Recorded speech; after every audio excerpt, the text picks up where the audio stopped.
Hi, it's January 22nd, 2020, and I'm here giving my sermon for church history and function class. And one of the books that was recommended that we read for the church history and function class is the book Foxe's Book of Martyrs, which I've read some of. It's not easy to read. It's painful, but it's also inspiring about all of the Christian martyrs. Now, Foxe's Book of Martyrs was originally published in 1563. It was written by a man named John Foxe, and it starts with the martyrs actually that are covered in, it starts with the stoning of Stephen. So that's covered in the book of Acts, and it goes through all the apostles and the persecution and martyrdom that they experienced. And then it had, of course, a very big focus on the persecution of Protestants by the Roman Catholic Church, particularly in England and Scotland, I think.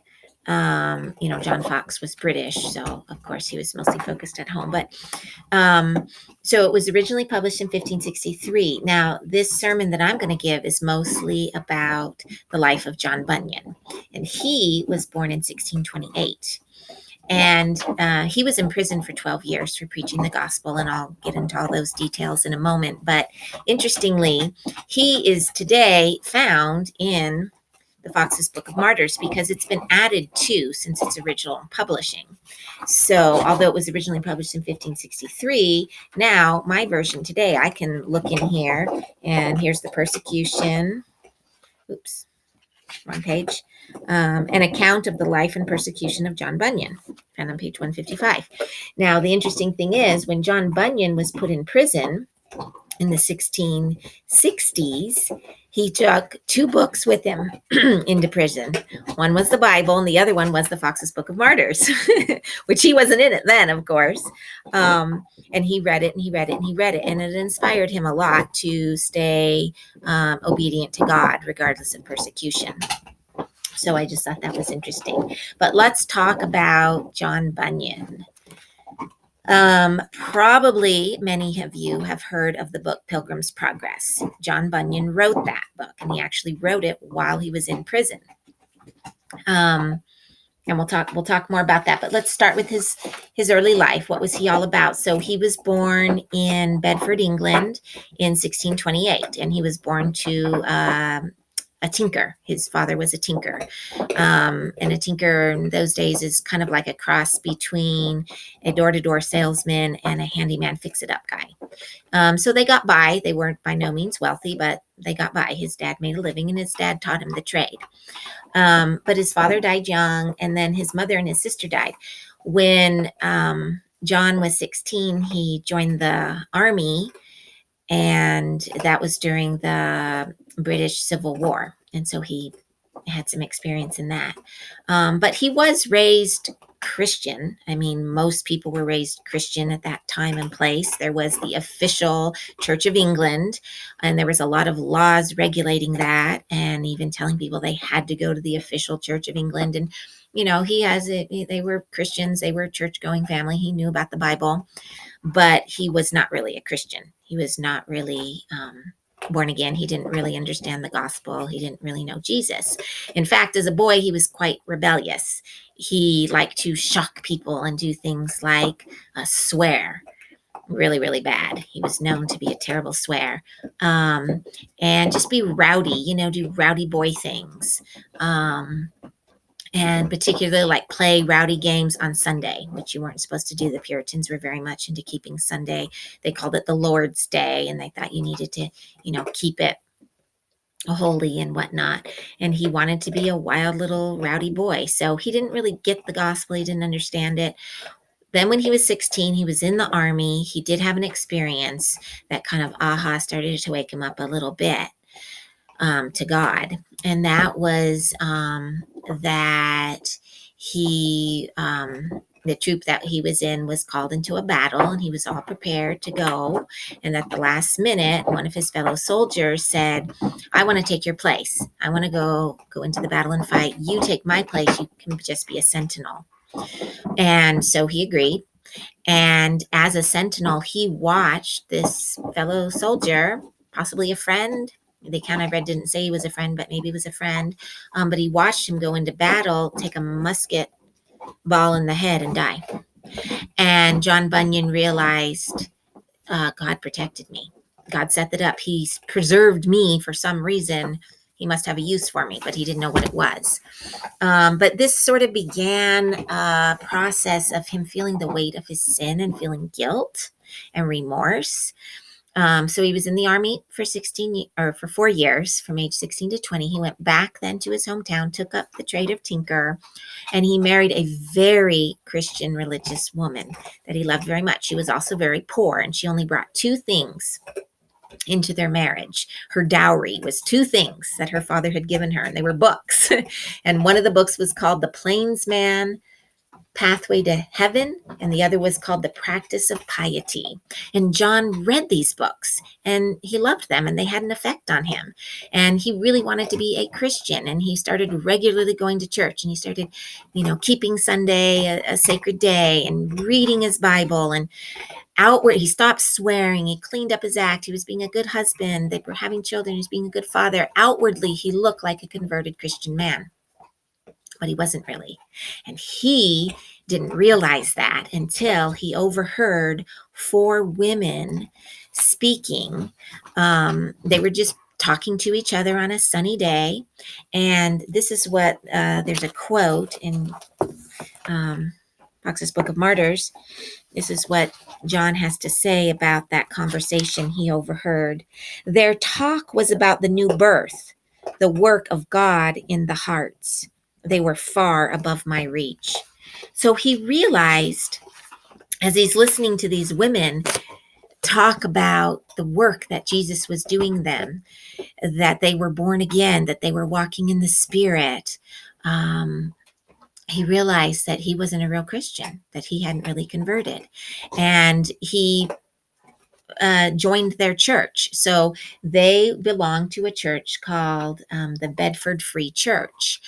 And so he stopped going to the official parish church, the Anglican official government sanctioned church, and started going to this Bedford Free Church and learning what the real gospel was. And he worked under some pastors who really helped him, and he really started reading his Bible, and he chose to be baptized, even though he had been baptized as an infant. So this was kind of dangerous in those days to choose to be baptized as an adult, because the official church saw that as a threat to them and their power and authority.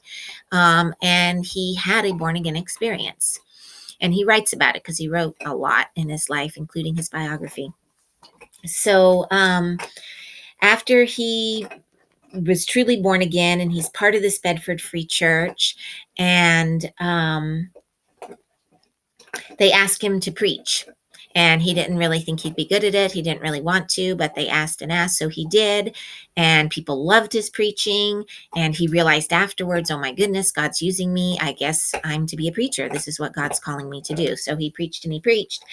But meanwhile, the laws started to get enforced. So back in 1593, there had been this, it's called the Conventicle Act. But it hadn't really been enforced recently in his area. But this act was that it was illegal for a group of 5 or more people to get together for religious purposes outside the official parish church.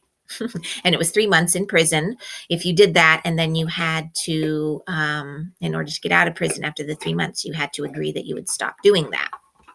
So word got out that this law was going to start getting enforced again, and that there was a warrant out for his arrest, and he better stop preaching. And he prayed, and God said, no, go ahead and still do it. So he obeyed God, and he went and he was preaching at a farm 13 miles outside Bedford, and they came and they arrested him. And this is what he says about that.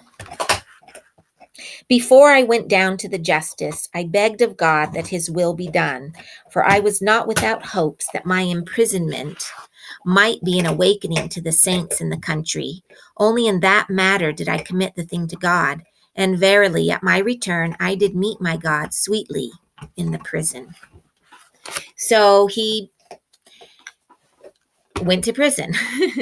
And this is what they indicted him for. I've got a quote of that. He was indicted for having devilishly and perniciously abstained from coming to church to hear divine service, and had held several unlawful meetings to the great disturbance and distraction of the good subjects of the kingdom. So he gets 3 months in prison. After the 3 months, he's got to agree not to preach anymore, and they'll let him out. But he doesn't. He doesn't agree not to preach anymore, so he stays in. He ends up being in there for 12 years. And here's a couple quotes of what he says about this prison time. If I was out of prison today, I would preach the gospel again tomorrow by the help of God. And he also said, I will stay in prison till the moss grows on my eyelids rather than disobey God. And he would quote, when talking about why he wasn't going to recant on his preaching, he would quote 1 Peter 4:10. As every man hath received the gift, even so minister the same one to another as good stewards of the manifold grace of God. And he knew that his gift was being a preacher, and so he wasn't going to stop. So what was it like in prison? He had his Bible, he had the Foxe's Book of Martyrs to read, and he had pen and ink. And the prison guards became friends of his. He was always helping the other prisoners. Often many of his fellow congregational, members of his church were in prison with him. He was always helping people and preaching and talking, and they trusted him. And they would even, some of the prison guards got to know him so well, they would keep his prison gate, his door unlocked, because they knew he wasn't going to go anywhere. And sometimes they would even let him out to go home and spend the night with his family. Sometimes they would even let him go out and preach secretly in the woods, as long as he came back at night, and he would. So, but there was great hardship also for John Bunyan and his family in particular. So when, as a young man, he married that first woman, they had 4 kids together. The first one was a little girl who was blind.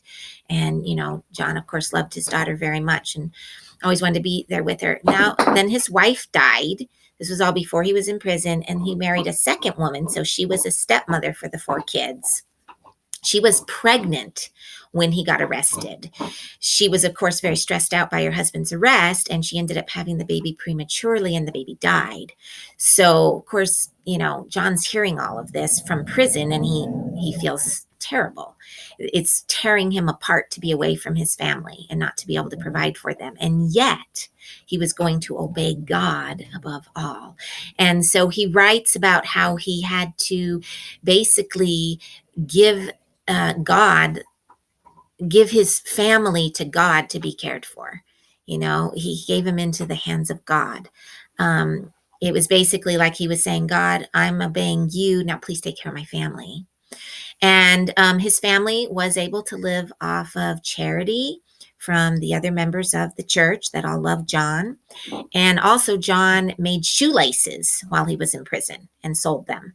Also, John did a lot of writing. And in fact, while he was in prison is when he wrote Pilgrim's Progress. But it ended up that he had 58 books published. And let's see. So his wife worked really hard to gain his release. She went to a lot of the, government authorities. She went up in the chain of authority. She even went to London to ask for his release. And she never got it. But after 12 years, there was this new legislation passed called the Declaration of Indulgence. And so all these religious prisoners were freed from that. And that's when John, got free. Now, the year before he was released from prison, the Bedford meeting, the Bedford Free Church that he was part of, elected him to be their pastor, even though he was still in prison. So once he got out of prison, he was able to obtain a license to preach, and he became the pastor for the the Bedford Meeting, or the Bedford Free Church, as it was known. And people started coming from far and wide because they'd heard about him and to hear his preaching, and they loved it, and they wanted him to come to their little town. So he was kind of like a circuit rider. He would travel around by horseback and preach in different churches. He'd go even as far as London. And he was also still writing, doing a lot of writing. And so he just became a preacher and a writer. And I'll just tell you about his death real quick, and then we'll talk about his writing. So when he was nearly the age of 60 in 1688, he was trying to resolve a conflict between a father and son. And he was traveling to get to this father and son to help, with reconciliation. And he was caught in a terrible storm. And he ended up getting pneumonia from that and dying suddenly. And people were very sad about that. But much of his writing, his wife still had, his widow at that point, and she got a lot of his writings published even after his death. Now, Pilgrim's Progress is what he's most famous for, and it is an amazing book. And if you haven't read it, I highly recommend it. There's also some really good audio versions of it you can listen to. I'm going to read really quickly what Foxe's Book of Martyrs has to say about this book, which became the most widely, the best-selling book next to the Bible for hundreds of years, was the Pilgrim's Progress. There is no doubt but that the Pilgrim's Progress has been more helpful than any other book but the Bible. It was timely, for they were still burning martyrs in Vanity Fair while he was writing. It is enduring, for while it tells little of living the Christian life in the family and community, it does interpret that life so far as it is an expression of the solitary soul in homely language. Bunyan indeed showed how to build a princely throne on humble truth. Okay, so if you haven't read Pilgrim's Progress, please do. It's amazing. It's based on his life. It's based on dreams that he had when he was in prison. It's an allegory of the Christian journey, leaving the city of destruction and going to the celestial city, which is basically, what we're doing here on this temporal earth, and on the journey to be in that new heaven and new earth that's to come. I just want to read a couple other quotes. John Bunyan just has so much amazing stuff he wrote, but I picked out 3 quotes that I really love that are from different writings of his. In prayer, it is better to have a heart without words than a word without a heart.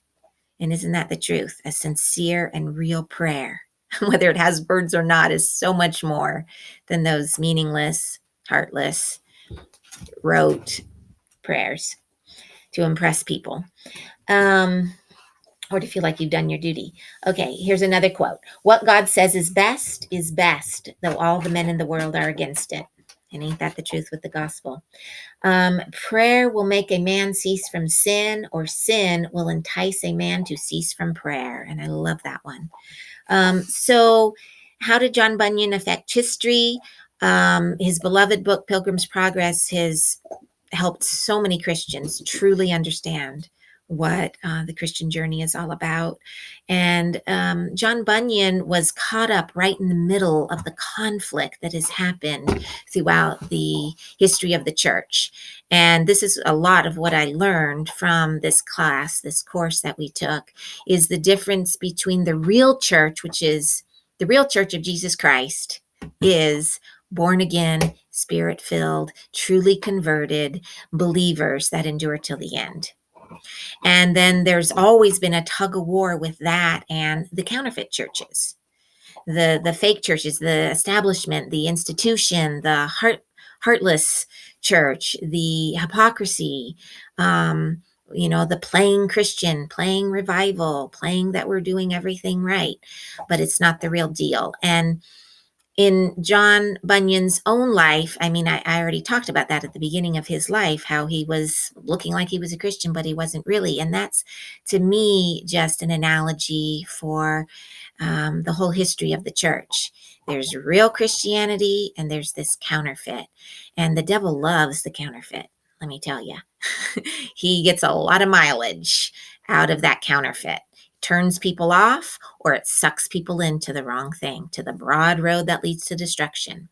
And they didn't even know it. So that's just about my time here. Thank you so much for listening. I'll end with a quick prayer. Dear Father in heaven, thank you for sending your son Jesus. Thank you for calling us out of this world so that we can be the church, so we can be your bride. And we just have faith in you, and we love you, and we trust you, and we die every day to be born again in you. And I pray in the name of Jesus Christ. Amen.